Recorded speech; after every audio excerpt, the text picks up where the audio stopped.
Boa noite, meus amigos. Estamos aqui mais uma vez para dar continuidade às nossas aulas de automação. Haja visto aí ainda a impossibilidade da gente estar fazendo os encontros presenciais devido à questão da Covid. Estamos aí gravando mais uma aula para vocês hoje. Espero que se lembrem de mim, eu sou o professor Timóteo. Gravei aquela aula aquele dia como introdutória, da gente estar seguindo com o conteúdo aí para que vocês não percam tanto tempo. Espero que vocês tenham assistido aquelas aulas, tenham entendido o conteúdo, lido a apostila, prosseguido ali daquele slide onde a gente parou. Inclusive a questão dos videozinhos lá que a gente chegou a passar também é interessante que tenham assistido. Da Coca-Cola também, bem interessante, aquele lá da fábrica. Então nesse slide aqui foi onde a gente parou na última vez. É onde eu trato um pouco mais da parte teórica do início da automação, né? Vocês sabem que a gente está vivendo atualmente a quarta revolução industrial e é interessante que os técnicos em eletrotécnica entendam como que a gente chegou à quarta revolução, né? Claro que deve ter ouvido aí as revoluções anteriores para que a quarta acontecesse, né? Teve lá a primeira revolução industrial, a segunda, a terceira e chegamos aí à quarta. Então nesse slidezinho aí a gente vê que no início a humanidade não conhecia os meios para se obter energia a partir da matéria, onde era necessário fazer trabalhos mecânicos para se locomover alguma máquina, alguma coisa do tipo, né? Nesse momento cabia ao homem o esforço de tentar controlar essa nova fonte de energia. Então a gente tinha lá, por exemplo, moendas de cana, onde lá os primeiros engenhos de cachaça, por exemplo, de álcool ou de rapadura, ou até mesmo de mandioca, onde o pessoal fazia farinha. Nas antiguidades aí a gente tinha lá aquilo lá traçado a tração animal ou movido a engrenagens através de água que empurrava ali um compartimento e fazia com que girasse alguma engrenagem para poder fazer com que esse trabalho mecânico acontecesse, né? Visto isso, a gente tinha é necessário que a gente entenda que para que haja um controle automático, ou seja, uma automação, o homem não é mais capaz de manter o controle a contento, né? Então, assim, a partir do momento que você automatizou alguma coisa, significa que você não quer pôr mais a mão naquilo, né? A gente fala que automatizar um sistema é tirar... O pessoal costuma dizer que ele está tomando empregos, mas não é bem isso. A gente está automatizando tarefas para que as coisas aconteçam mais a contento, né? E a produtividade aumenta e o custo diminua. Já imaginou aí se a gente estivesse até hoje aí com essas plantações de arroz, soja, milho, o feijão? Se isso tivesse sido manual até hoje, a gente não teria alimento suficiente para toda a população mundial, né? Mas aí vem os impactos, né? A gente tem a elevação da produtividade, tem também a redução da mão de obra. Em contrapartida, a gente ganha aumento na eficiência operacional das instalações, a redução do custo operacional, entre outras coisas, né? Nesse outro slide aí a gente fala sobre a primeira revolução, né? Onde começaram as máquinas a vapor, e aí a gente fala ali que o primeiro controlador automático industrial de que a notícia é o regulador centrífugo inventado em 1775, por James Watt, né? É o pai da potência, né? Dessa grande grandeza física aí que a gente conhece como watts, que é a potência, para o controle da velocidade de máquinas a vapor. Essa invenção foi puramente empírica. O que é uma invenção empírica? É aquilo que é descoberto através de experimentos, né?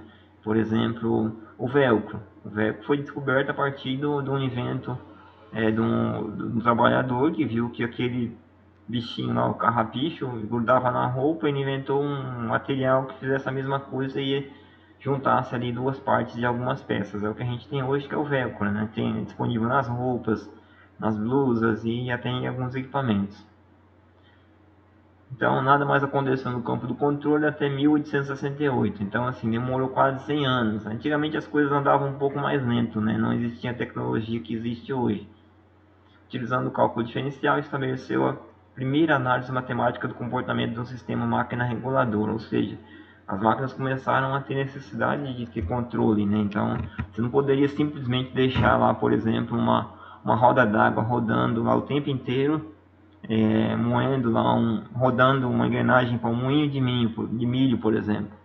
Você não teria como deixar aquilo lá o tempo inteiro e não ter controle dessa velocidade, não ter controle da quantidade de produto que entra, quantidade de produto que sai. Pensando nisso, foi adventado as ações de controle, né? Foram inventadas as questões de controle, né? Por volta de 1900 aparecem outros reguladores ou servomecanismos aplicados a máquinas de vapor, a turbinas e a alguns processos, né? Não era difícil a gente ter no início do ano de 1900 ali muitas máquinas a vapor e também carros, né?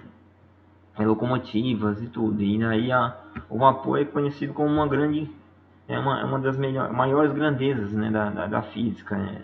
Você consegue tocar máquinas aí a vapor, tanto é que toda usina hoje, toda a indústria de grande porte tem uma caldeira que toca ali os processos, né? E controlar essa saída de vapor, a entrada de água, a entrada de ar, a saída do ar, a queima do produto que está queimando naquela caldeira, tem toda uma questão de controle que é a automação que a gente diz hoje, né? E aí, através de um trabalho pioneiro de Norbert Wiener, em 1948, sobre fenômenos neurológicos e os sistemas de controle do corpo humano, abreviou o caminho para o desenvolvimento de sistemas complexos de automação. Então, a partir daí, a gente começou a ter os chamados controles PID, integral derivativo, e por aí vai, que vocês vão começar a entender a partir do momento que a gente tratar deles especificamente. A partir daí, o processo de controle automático foi muito rápido, né? Atualmente existe uma enorme variedade de equipamentos de medidas primárias, transmissão de medidas. Então a gente tem equipamentos que indicam, né? Vocês vão ver, a gente vai mostrar alguns exemplos para vocês de equipamentos que são indicadores, equipamentos que são reguladores, equipamentos que são transmissores, e aí a gente tem os equipamentos controladores também, né? Que são equipamentos que controlam essas ações aí, controles pneumáticos, elétricos, eletrônicos, e aí as malhas de controle também dedicadas a esses fins, né? Então a gente começa a falar aí especificamente do controle automático, que tem como finalidade a manutenção de uma certa variável ou condição num certo valor fixo ou variante, ou seja, é preciso um set point, né? Imagine aí o ar-condicionado da sua casa, você vai lá e coloca um set point dizendo que você quer uma temperatura, por exemplo, de 27 graus. A partir do momento que você estabeleceu esse set point ou setou essa variável, né? Set point é setar uma coisa que você quer que seja atingido, todo equipamento ali, a placa eletrônica, o compressor, tudo que envolve ali o sistema do ar-condicionado vai trabalhar para que seja atingida essa temperatura. Atingiu ali os 27 graus, que é o set point, hein? Vocês vão ver que vai desligar o compressor, o ar-condicionado vai continuar ventando, mantendo aquela variável ali estabelecida, né? Então a partir daí vocês já começam a entender mais ou menos o que é o controle, né? Lembram que eu falei no vídeo passado lá da máquina de lavar roupa, a gente comentou também lá da questão do caixa eletrônico. Então você colocou ali, por exemplo, chegou no banco, quer sacar lá 50 reais, colocou o cartão, digitou o valor de 50 reais, é o set point que a máquina tem que obedecer, ou seja, ela vai ter que entregar para você lá, seja uma nota de 50, ou duas de 20, uma de 10, ou 5 de 10, ela vai ter que obedecer o set point de te entregar 50 reais, que é o que você pediu. Então assim, o controle de máquinas automáticas é feito a partir de variáveis. Essas variáveis são setadas e a gente chama isso de set point. Um exemplo que a gente tem aqui também, ó, a questão do o chuveiro.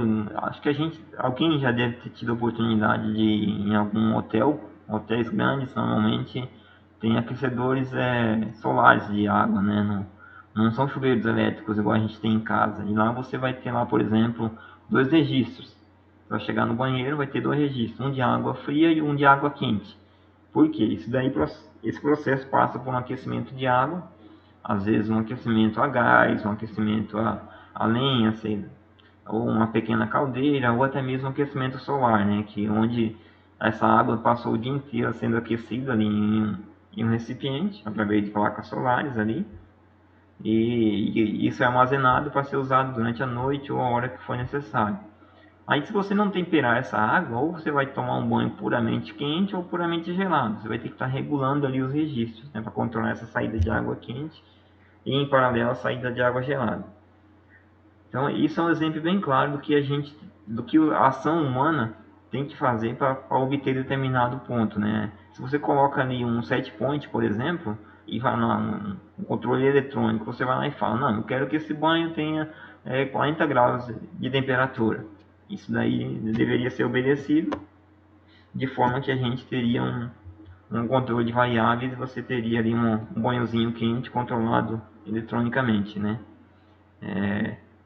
Abordando o nosso novo tema aqui, falando um pouquinho, a gente vai voltar ainda sobre essa questão de automação aí a partir de variáveis, vocês vão ver mais à frente. E aí, essa é a parte onde eu falo um pouco sobre a pirâmide de automação, né? Os níveis de automação que existem nas indústrias, nas empresas e por aí vai. A gente tem ali, por exemplo, nessa pirâmide, o nível 1, que é onde é os dispositivos de campo, sensores atuadores, sensores digitais ou analógicos, né? Que é a parte de chão de fábrica que a gente chama, né? No nível 2 a gente tem a parte de controle, que são os equipamentos que controlam esses dispositivos que estão espalhados pela planta, sejam ali CLPs, CLP é controlador lógico programável, ou PCs, ou CNC, SDCD e por aí vai. O nível 3 já fica a parte de supervisão, ou seja, é onde ficam os computadores ali, a sala de controle, a sala de operação, onde fica ali um operador só dando os comandos de set point para que as ações aconteçam no nível 1. O nível 4 já é a parte de gerenciamento de planta, né? Normalmente isso daí acontece no CPD, uma sala de processamento de dados ou um nível um pouco mais avançado. É claro, acima a gente tem o nível 5, que é o gerenciamento corporativo do mainframe, ou seja, são servidores, né? É onde fica armazenado isso daí. Hoje a gente vai falar muito em armazenamento em nuvem, que é a cloud computing e por aí vai. Aqui dá para ver um pouquinho melhor essa questão desses níveis de automação, né? Onde nível 1 ali a gente tem o chão de fábrica, e aí a gente consegue enxergar ali os sensorzinhos ali na rede, né? Ali no nível 2 os sistemas supervisórios, que é onde é o fim da rede, onde são conectados ali esses cabos para chegar a informação desses instrumentos.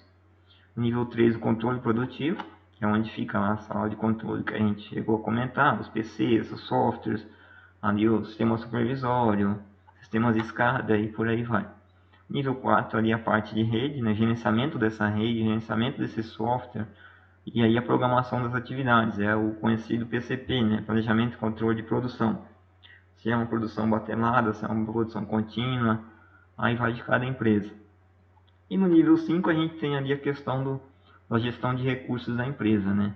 É onde a gente vê ali, é onde fica a parte de ERP, né? Planejamento de recursos empresariais. Já é uma parte mais gerencial, né? Normalmente isso fica no escritório remoto, longe do chão de fábrica, em uma parte mais ali contábil, administrativa. Ainda falando um pouco dessas arquiteturas, a gente chega a ver aqui um pouquinho desses instrumentos que são de chão de fábrica, né? A gente tem ali, por exemplo, um fim de curso, um PTzinho 100 ali, um sensor capacitivo, um indutivo e por aí vai. E também ficam os elementos sinais como motores, atuadores e outros que a gente vai ver aí um por um também. Então o nível mais baixo é o chão de fábrica, né? As máquinas, dispositivos, as linhas e por aí vai.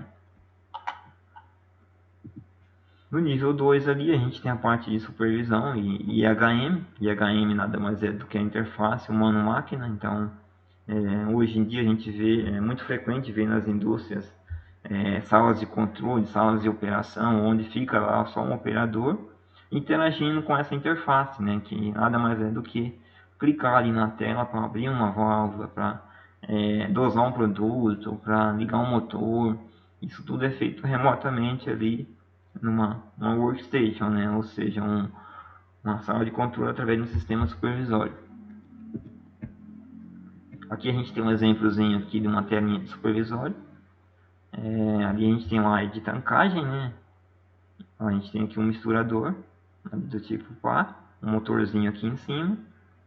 Aqui você tem uma bomba que drena a saída desse tanque. Então, quando eu quero transferir o produto desse tanque para outro, é acionada essa bomba. É claro que ela segue uma malha de controle amarrada, onde você sabe se tem nível, onde você tem aqui um sensorzinho radar, ó, onde você sabe exatamente quanto de produto tem nesse tanque. Então, se o tanque estiver vazio, essa bomba não vai acionar. Existe uma amarração ali que a gente chama de malha de controle. E aí também, se esse tanque estiver cheio, eu não vou conseguir transferir produto desse aqui para ele, né? Então, tem toda essa parte de controle, né, de processo, né?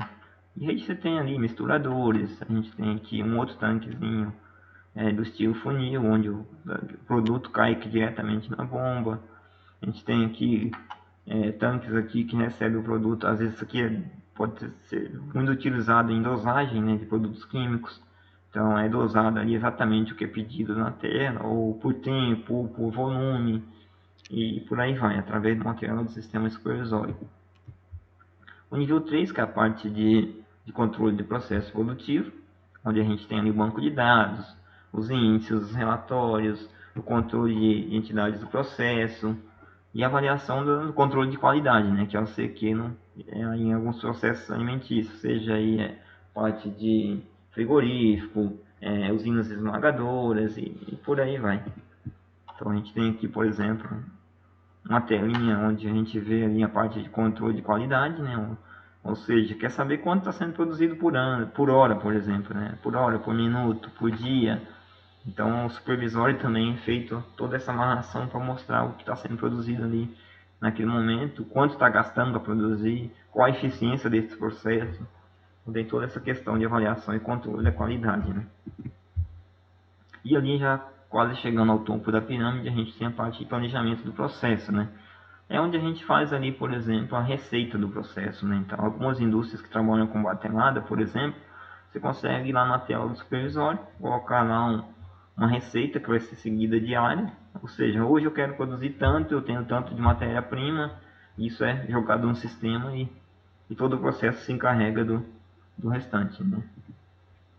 E aí gera os relatórios também, né? Você tem ali, é claro que tudo é acompanhado de metas, e aí você tem os relatórios para saber se está conseguindo realmente cumprir a receita, se você está conseguindo ter um controle de suprimentos ali adequado, onde está dosando a quantidade certa de produto, não está desperdiçando, né, o que está sendo dosado e está tendo uma saída legal ali, né? Se você não está perdendo produtos e a qualidade da eficiência do processo, né? Nível 5 é a parte de administração, né? A gente tinha falado. É onde fica ali o recurso, né? A administração dos recursos, né? A parte financeira, o RH, é o sistema de ERP ali, propriamente dito, né? Seja aí alguns fabricantes de ERP, por exemplo, a gente tem o SAP, o TOTOS, CHB. Cada indústria adota um tipo de sistema, né? A gente fala um pouco aqui sobre a parte de gerenciamento corporativo, ali bem voltado para esse topo da pirâmide, que é onde é feito todo esse controle de gastos, é a parte contábil, né? Quer saber ali o que está sendo gerido ali nessa produção, de forma que você tenha controle dos gastos e dos lucros, né? Então tudo é amarrado lá na unidade 1 lá da pirâmide, né? Onde você tem lá o chão de fábrica, você tem o controle de tudo aqui nesse quinto nível. Aqui a gente mostra alguns equipamentos, né, de automação. A gente tem aqui nessa telinha até a capinha da nossa postilha. A gente tem aqui a parte de elementos de chão de fábrica. Você tem ali uma esteira, você tem ali alguns motorzinhos que fazem essa esteira girar, os rolinhos ali com os rolamentos. A gente tem ali um nível um pouco mais elevado que é a parte de rede, né, onde é conectado toda essa parte de instrumentação, aí sensores de fim de curso, atuadores, a gente tem ali os sensores capacitivos, indutivos, e por aí vai. Isso aí tudo é ligado à rede, né, dependendo da estrutura que é utilizada, se é uma estrutura de ViceNet, se é Profinet, se é Profibus, se é a ASI, ou se é uma rede aí simplesmente como a gente conhece em campo aí, que é as mais comuns, né? A 2 fios, a 4 fios e por aí vai. E aqui os CLPs, né, que é a parte intermediária, que é onde são gerenciados toda a parte de memória da rede, ali gerenciados os cartões de entrada, os cartões de saída, e é feita toda a lógica de programação. Aí a gente fala um pouquinho mais da evolução dessa questão de automação ao longo do tempo, né? A gente tem aí que no passado se estudava muito, se evoluía muito apenas a parte das redes industriais, né? Infelizmente a gente ainda tem no interior de Mato Grosso algumas algumas empresas que ainda batem muito, apanham muito, na verdade, não é que bate, na verdade apanham muito na questão das redes que não funcionam bem, o processo se perde muito no meio do caminho, a informação não chega onde deve chegar, as conexões são limitadas, cabeamento às vezes é ineficaz, sofre ruído, o sensor está medindo o tanque, às vezes está dizendo que o tanque está pela metade de produto, às vezes o tanque já está derramando, então tudo isso é atribuído a redes industriais mal feitas ou mal gerenciadas. Né? Atualmente a gente tem aí que é o que a gente chama de presente, né? Que é um confronto entre a TI e a TA. O que é? A gente tem evoluções muito grandes nas áreas de tecnologia da informação, que é a TI, e isso daí está casando, né, junto com a TA, que é a tecnologia da automação, ou seja, cada vez mais componentes de fábrica, componentes do chão de fábrica, que a gente diz, sensores, instrumentos, estão aí sendo compatibilizados com equipamentos de TI, ou seja, computadores, tablets, PCs e por aí vai. Então, está acompanhando essas evoluções aí e estão caminhando lado a lado e está sendo muito benéfico para nossas atividades, né? E no futuro a gente vê aí a questão da biotecnologia, né? Que é você conseguir ter um maior controle disso aí aliado à questão humana, né? As IHMs e por aí vai. Aqui é onde a gente fala um pouquinho daquelas 5 camadas, as 3 principais, né? Que é a primeira, que é a parte de sensores atuadores, que é tudo aquilo que a gente tem em campo, ali desde sensores, válvulas, contatoras, gerenciadores e botoeiras e por aí vai. E a parte de CLT, né? Que é a parte segunda camada, é onde chega o cabeamento, chega toda essa parte de fiação e o CLT gerencia tudo isso. A terceira camada é o que a gente chama de gerenciamento, né? Que é a parte onde fica lá o computador mesmo, sala de controle e por aí vai. E aí a gente tem os paradigmas das tecnologias ao longo do tempo, né? Então, nos anos 50, por exemplo, ali na terceira revolução industrial, a gente tinha ali muito foco em tecnologias pneumáticas, né? Onde os protocolos mais utilizados eram os 3 a 15 PSI, e aí você tinha ali muitos benefícios e desenvolvimentos na área de pneumática. Já nos anos 60, né, a gente teve aí o grande advento da eletrônica, principalmente a partir da corrida espacial, onde o homem começou a desenvolver a parte de eletrônica focada para miniaturizar os componentes, né? A gente tinha lá a revolução que teve até a guerra dos foguetes, que a gente chamava, a gente brinca de falar, que é onde a Rússia e os Estados Unidos queriam ver quem chegava primeiro ao espaço, tinha guerra para chegar primeiro ao espaço, né? Então, um foguete deveria caber cada vez menos, caber mais equipamentos miniaturizados, né? Equipamentos cada vez menores. Então, nisso daí houve o advento do transistor, os circuitos integrados, as coisas foram ficando menores e com maior capacidade de processamento. Então, nos anos 60 a gente tinha ali também a questão da eletrônica, especificamente a eletrônica analógica, protocolos aí de 10 a 50 miliamperes, e nos anos 70 já foi advento ali dos protocolos 4 a 20 miliamperes, onde a gente teria ali uma faixa menor para estar trabalhando e uma eficiência melhor de feedback aí desses dados em campo. Já nos anos 80 as tecnologias híbridas, né, smart, cada vez menores, e ali a junção da eletro e a mecânica, né, a eletromecânica, a questão da instrumentação, dos equipamentos intrinsecamente seguros e por aí vai. E agora nos anos 90, aí, os últimos anos, já aí os anos 2000 por aí vai, tecnologias digitais, né, os protocolos Fieldbus e a interoperabilidade em todos esses componentes aí. Então a gente tem aí no passado muito amarração na questão do desenvolvimento das redes industriais. No presente a gente vê a questão da gestão industrial, ou seja, os instrumentos aliados às redes e também aos processos de controle de produção são todos voltados para a gestão industrial, ou seja, sempre se planejando o que vai produzir e em contrapartida analisando se essa saída de produção está sendo condizente aí com as metas.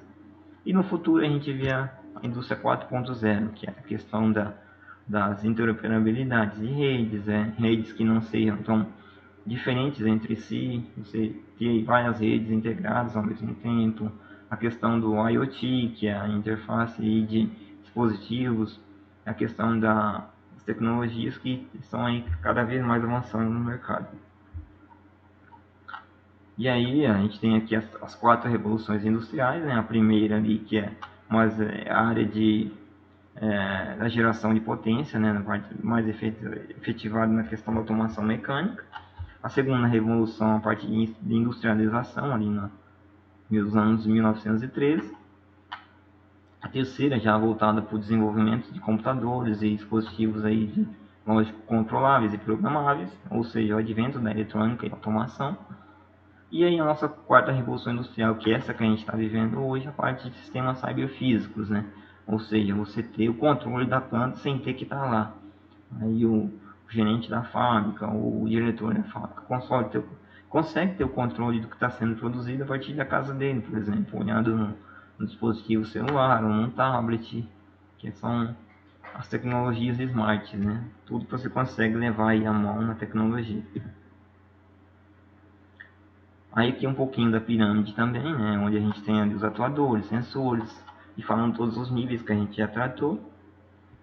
E aí a gente entra um pouco aí na parte de projetos, né? Projetos de automação, onde eu falo um pouquinho ali para vocês da parte de representação gráfica, a parte de simbologia, tudo aquilo que é utilizado, por exemplo, ali na hora de se desenhar um projeto ou de estabelecer um sistema de automação, né? Um dos documentos mais importantes é a representação gráfica, ou seja, vocês devem ter visto aí nas aulas de comandos que a gente tem que fazer o gráficozinho primeiro, né? Tem que desenhar o que vai ser feito no comando, e na automação não é diferente. Aqui a gente tem um exemplozinho aqui de um desenho de um controle. Aqui eu estou buscando, por exemplo, vamos considerar o controle de temperatura da água contida no depósito. Aqui é uma maneira bem simplificada a gente tentar aqui.